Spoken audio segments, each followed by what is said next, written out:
अबको प्रधानमन्त्री सुशीला आमा पछिको प्रधानमन्त्री को बन्नुपर्छ र? म हो प्रधानमन्त्री। बालेन शाह। ल अब बालेनजीको सरकार आउला अरे आए बालेनजीलाई प्रधानमन्त्री बनाइसके। जेनजीलाई उक्साउने, जेनजीलाई मार्ने, मर्न बाध्य बनाउने त्यो खालको वातावरणको क्रिएटर तपाईको हो नि त उहाँहरु। यहाँ हाम्रो अर्काजी चुनावमा उठ्नुपर्छ, पार्टीको गर्नुपर्छ, उहाँको विषयमा पनि आऊ। भित्र 5 वटा सिट जितेर जानुहुन्छ, के चाहिँ गर्नुहुन्छ भन्नुस् त? त्यस्तो नगर्नु। के गर्नुहुन्छ? केटी भन्दा आहा गर्ने।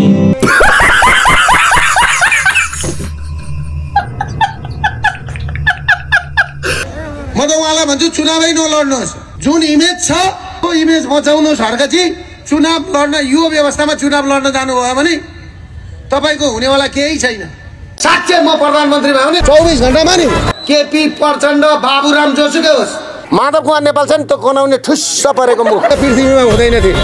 भ्रष्टाचार गर्ने दुर्गा प्रसाई तिम्रो बाउको हिम्मत छ भने केपी ओलीलाई छोएर देखाऊ, देशभरि आगो बल्ने छ। अब देख्छन् दुर्गा प्रसाई म यसमा म मान्छेको भाँडै गन्दिनँ नि। म यसमा भनेको नि मेरो एउटा यहाँ राख्ने त्यो भन्दा गतिला छन् क्या मेरा बरु यहाँ काम गर्ने त्यो छ नि गेटमा बस्ने केटा। ठीक बुझ्यौ भन्छन् हामीलाई, बढी भने गुन्डा भन्छन् हैन। देशको सबभन्दा गद्दार चाहिँ त होस् ऊ यहाँ हाम्रो दिदी हुनुहुन्छ है। हाम्रो दिदीलाई पनि त्यसले अन्याय गरेछ हैन।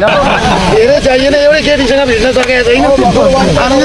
पागल हेरिरहेको छौँ हामीले, हिसाब किताब राखेर बसेका छौँ। रवि बालन हर्केहरूले केही गर्न सक्दैन। मेरो 3 पर्खी कान्छा तेरो बाउलाई नि मसँग फोटो खिच्न मन लाग्यो। हुइज केपी ओली भ्रष्टाचार अचम्मै गर्न लाग्यो। यो त केपी ओलीले आफ्नो देश पनि सिध्यायो, आफ्नो पार्टी पनि सिध्यायो, आफू पनि सिध्यो, पुलिस प्रशासन पनि सिध्याइदियो। अब बिर्सिनुहोस् कांग्रेस, अब बिर्सिनुहोस् एमाले। यो समय दुर्गा प्रसाईको हो। मिस्टर केपी ओली देख्नुभयो सभा कस्तो हुन्छ, देख्नुभयो विरोध कस्तो हुन्छ, प्रदर्शन कस्तो हुन्छ।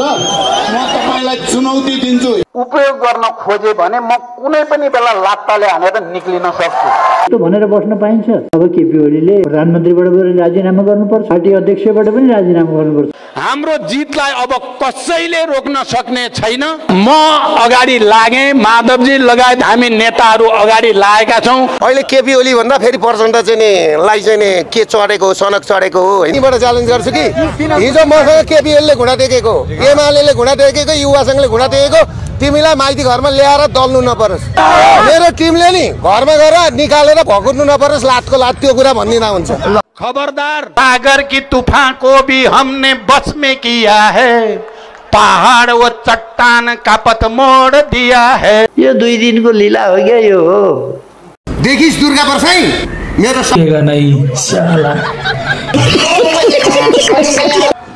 पुरा बन्धु हो। आज जे पनि गरेर हिँडेको छ राजनीतिको लागि, जे पनि सकियो। बालनजीलाई अहिले पनि के रिक्वेस्ट गर्छु भने आउनुहोस् बालनजी, बरु तपाईँलाई भेट्न आउनु पर्यो, तपाईँलाई भेट्न आउनु पर्यो भने म आउँछु। 2 जना मिलेर यो कुराको समस्याको समाधान गरौँ। बालन शाह प्रधानमन्त्री बन्ने र प्रधानमन्त्री केपी शर्मालाई थ्रेट गर्ने प्रधानमन्त्री बनाइसके मान्छेले। आए बालनजीलाई प्रधानमन्त्री बनाइसके, बनाए। Thank you so much brother. Balen भन्दा को बालेन भने? बालन शाह भन्ने को हो? बालेन शाह भनेको को हो त यहाँ? आँखा खाने भाइ लुसिफर जस्तो व्यक्ति हो। लुसिफर भइहाल्यो, दक्ष प्रजापति, महिषासुर, भस्मासुर सबै भन्ने मन छ नि के पनि उसको बारेमा। बालेन शाह गजेडी हो।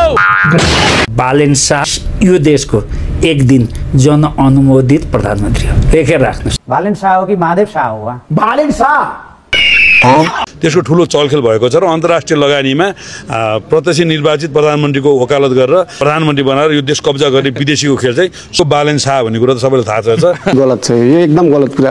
को त्यो बालेन शाह भन्ने चाहिँ? देशको पृथ्वीनारायण शाह। तर बालेन प्रधानमन्त्री हुने त मैले घोषणा गरेँ, बालेन भनेको भित्ते प्रधानमन्त्री मात्रै हो भनेर। हिस्ट्री भनेको फेरिने चिज हो भाइ, बालेन अहिलेसम्म आएको थियो।